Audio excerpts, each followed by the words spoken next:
Okay, y'all, I have a very disappointing update on my floors. So if y'all were curious, in the last video I showed y'all that we started taking up our old floor and that we found hardwood underneath, but it is not hardwood throughout the whole house. So that was a bummer to find out that the whole house is not natural hardwood under everything. There is actually, maybe y'all know what this is. Let me show y'all. Okay, so this is what's under my living room. And look what I found. A hole that goes to the crawl space of my house. It is about that size, which an entire rat could literally very easily squeeze through there. I cannot believe they left that like that. I mean, they laid floor over it, but that is just so disturbing that they would leave a hole in my house that just goes straight to the crawl space, because insects could very easily come underneath that flooring and find cracks and stuff, especially in this old house. I just think that's so distasteful. Why would you leave that in someone's home? You wouldn't do that in your own home. So why would you leave that for someone else to live in? I don't understand. So here's what is in the living room.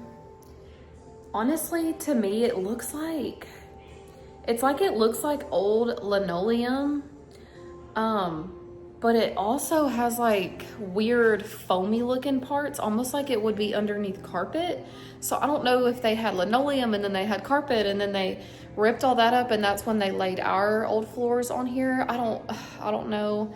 It's a very weird texture. It has to be old because I just don't know what it is. But so we had to make like a big decision as far as now what? Because we were thinking, okay, we're going to save money. We're just going to restore the hardwood floors and have hardwood floors. So we had to bite the bullet and pay for new flooring.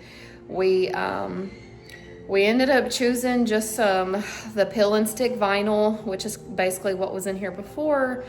It's a different color, and I'm hoping that when we put it in, we are going to be doing some self-leveling in some spots and just really priming it before, in hopes that we don't have any issues of moving around or sliding. So I'm gonna just give y'all kind of like a view and let y'all see what's going on before we start working on it. Okay, so here's the living room. That's that stuff.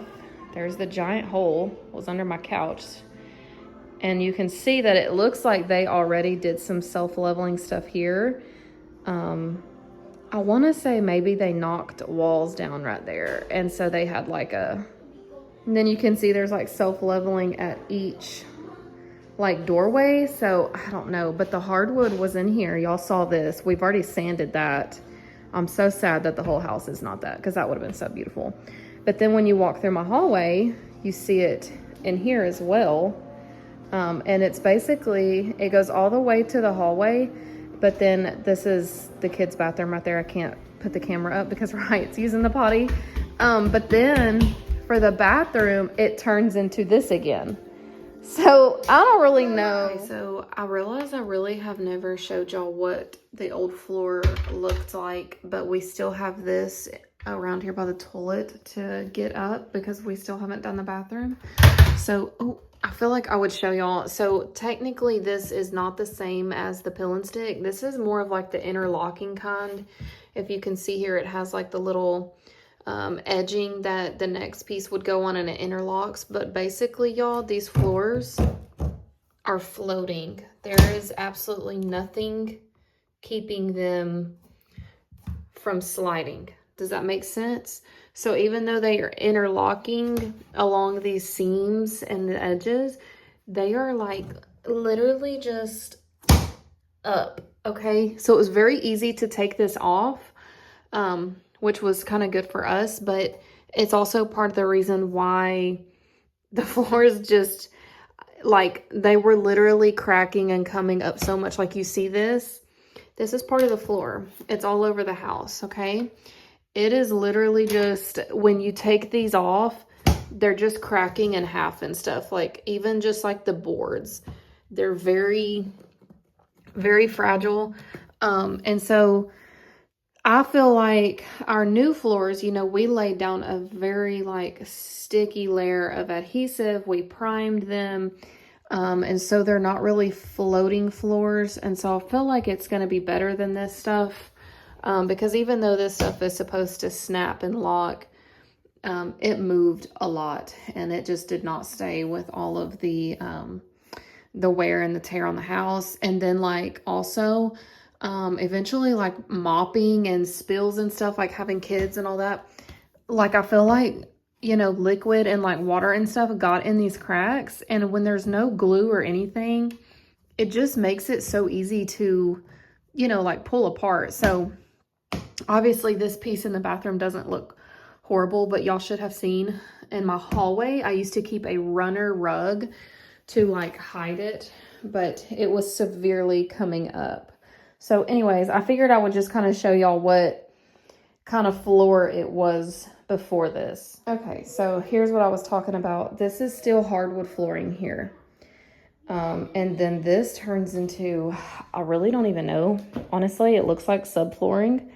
It's just like planks under there. This looks like it would have been some water damage, which I could see. I mean, it's right by my bathtub, but it's not like soft or wet. Like when I touch it, like there's no rotting there. So I'm not sure what that is. Like, is it mold? I don't know. I'm kind of letting this area just kind of dry out. But everything feels sturdy. There's just a little bit of unlevelness. So this is originally where our floor started coming up really bad. I don't know if y'all can see in my hallway this. Can you see right here? It's going to try to focus on my finger, but do you see where the kind of the bump is in the flooring right there? If you look like right by the dustpan, you can see like a, I think they call it cupping in the floor where it starts to do that. I think you can kind of see it right there, but, and then there's just like another spot here where it's kind of doing the same thing. So that is, I think, why our floors started to come up. So anyways, this is the state of my house right now. I'm freaking out just a little bit inside. Y'all know how it is when your house is just like in disarray. It's so much anxiety. Like I feel so out of place. I'm not cooking. We're eating out. It's literally raining outside. Side note, there's a little hint of what the table would look like in front of the picture. So I say all that, but really, me and Josh are really good when we put our heads together, to really get stuff done and get it done right. If we take our time, we really plan on prepping the floors really well before doing this. And I think that that's going to be really important in the long run. And I don't know, I was a little disappointed, but it was also like, okay, we can't really, there's nothing we can do about it now. The floor's up. You can't you can't salvage the floor at that point because it was just cracking in half. It was so bad. So it was like, okay, you can carpet the living room and floor the rest of the house, but like carpet is still expensive too. So we just said, we're gonna do it ourselves and we're gonna just go get the flooring. I've done it a little bit before with my mom at her house. So I kind of like, you know, I've done it a little bit. It was a long time ago. But anyways, I'll probably kind of show y'all pieces and clips through the process, but I'm probably not gonna like film this whole thing because number one, this is our first time doing this and this is our house. This is our, you know, equity and everything is in this. So I really need to concentrate. I don't know how long it's gonna take us. I may have to research and YouTube videos on my phone too. So, but I will be showing y'all kind of updates throughout. Okay, y'all, here is the next couple days after I initially filmed the floors empty. We worked on this all of Labor Day weekend. We had to prep and prime for the longest time and get everything cleaned and leveled. But here's an update. The floors are so beautiful. They are very warm. They are darker than what I had before, but I'm really enjoying them so far. I'm going to show y'all in just a little bit kind of the process we did, but I wanted to share with y'all that I went to Walmart to get this new bedding for my bed.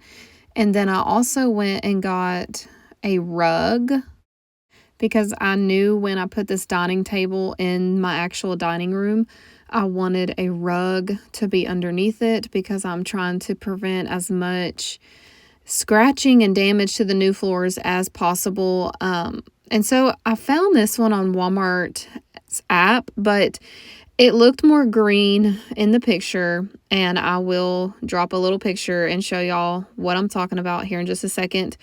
But I wanted it kind of like to have a little bit of green in it to match the picture, the really big picture in my dining room with the pears. But as I was like taking the plastic off, I could just already tell. Like I was looking at it and I was like, this looks nothing like the picture. It's a lot more blue and it's definitely not as pretty, not as vivid.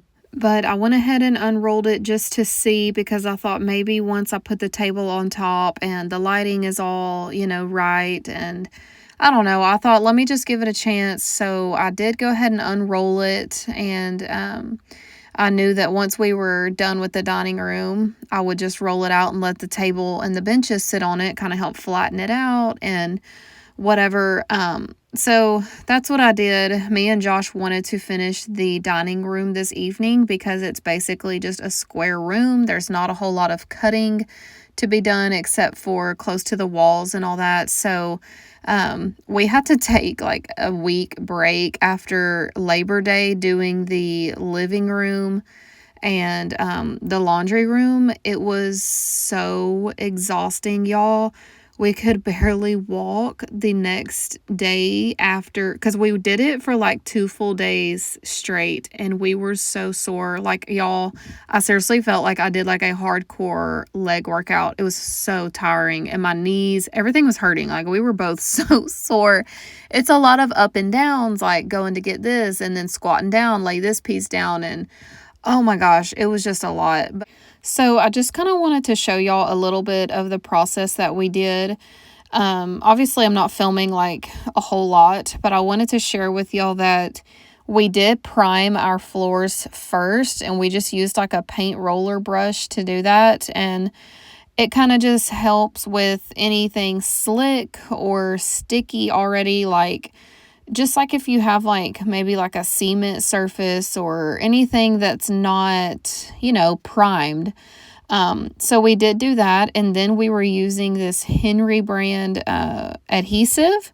And basically what you do is you just put kind of a medium thin to thick layer of the glue down. And the best tip I can tell you if you're planning on doing something like this is to let the glue get very tacky, and it takes about an hour. So you're going to lay the glue down, you're going to let it get really tacky. If you do it too soon while the glue is still kind of wet, it just doesn't work the same. The stuff just does not stick as well. You have a little bit more sliding trying to happen when the glue is really wet. But we really wanted our floors to stay put. So when I read the reviews on this flooring, I didn't see that a lot of people used the adhesive, but I saw one guy who strongly advised to prime your floors and to use adhesive. And we really wanted ours to stay and stick. So we took the extra time and steps to do this. That is our second bucket of glue that we have gone through. And so, yeah, that's just my little tip. And then we just kind of did the easy pattern of you lay this piece down and then you lay the other one in the middle of that piece. And then you put the other piece on side of that. And then you start your next row with the piece that lines up with the one before it, if that makes sense. So I don't really know if there's a name for that. It just looks like a H. Maybe, or yeah, Josh did say it's an H pattern. Never mind. So it's just the H pattern. That's what we chose to do. And I really don't mind. Like, I think it looks good. It doesn't bother me seeing lines. And it's just kind of easy to keep up with, especially if, you're doing this at home yourself, or if it's your first time like us. We were not trying to do like some wild patterns or something that we would forget or, like get confused. We already had one hiccup where I accidentally lined one up directly on side of it, and oh my gosh, we had to peel stuff back just to get us back on track. And so here's a little sneak at the dining room. I love the flooring against the white walls in my house. Everything just feels super warm. And then I wanted to share with y'all my little grocery haul real quick. So it had been a long time since I've cooked. I felt like when my house was so out of order, it's like we just weren't eating right. So I did have to get some stuff for kids' lunches and to start cooking dinner again.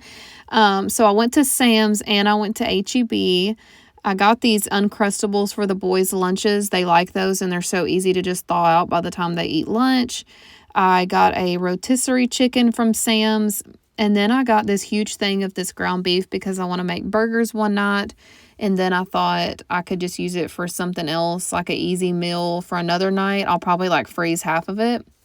But then I also got these thin sliced chicken breasts at HEB. I love these. They are the ones that come seasoned. They're so affordable and they're seriously they're seasoned so well. That one is the Uncle Chris seasoning, and then this one's like a garlic and herb. And I've used them several times and they're so good. I love the flavor of them. I love how thin they are. I just put them in the skillet and they cook really tender. I did get some HEB brand chips. If you know, HEB brand is the bomb. It tastes just as good or better than name brand. But I got those for our burgers. I just got some Cheez-Its for a snack for the kids or Josh. And then I got these hamburger buns. I grabbed some rigatoni because I am going to make some homemade Alfredo.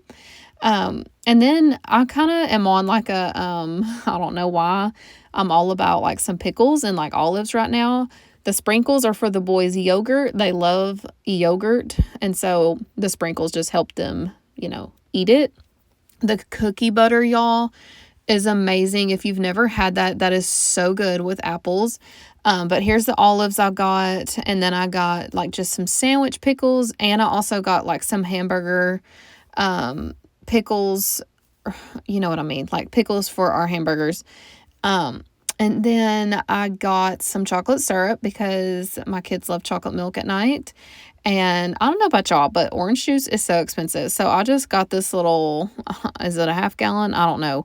But that little thing of orange juice was like $5. Of course, I got some milk. I have to stock up on milk in my house because my kids literally, like, this will be gone by like next Wednesday. So, and then HEB has the best pre-made chicken salad. It is expensive, but I don't know why. I just love how they make theirs. So I just got that for easy lunches or whatever. I'm going to just like try to eat some of that with like some veggies and stuff. And then the heavy cream is for the Alfredo sauce. And then of course I had to get the big Chobani at Sam's, coffee creamer. And then I also love at Sam's their broccoli salad. This thing is so good if y'all have never had it. I kind of splurged on this too.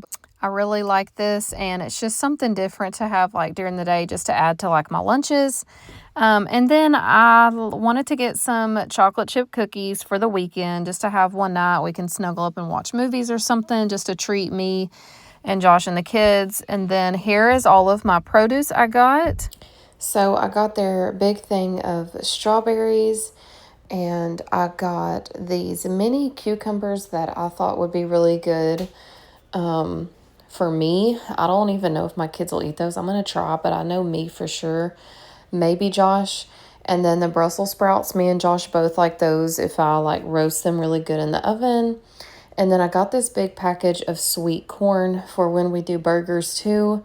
My kids will all eat that. So that's a pretty good deal on all of those already cut up corn on the cobs. And then I just got these little sweet shrubs, little grape tomatoes. and a thing of bananas that are way too green to eat right now. So those are going to have to sit out for a couple days before we can even eat those. But anyways, that's my grocery haul. I hope you guys enjoyed this video. I'm going to give y'all one little last clip of our floors.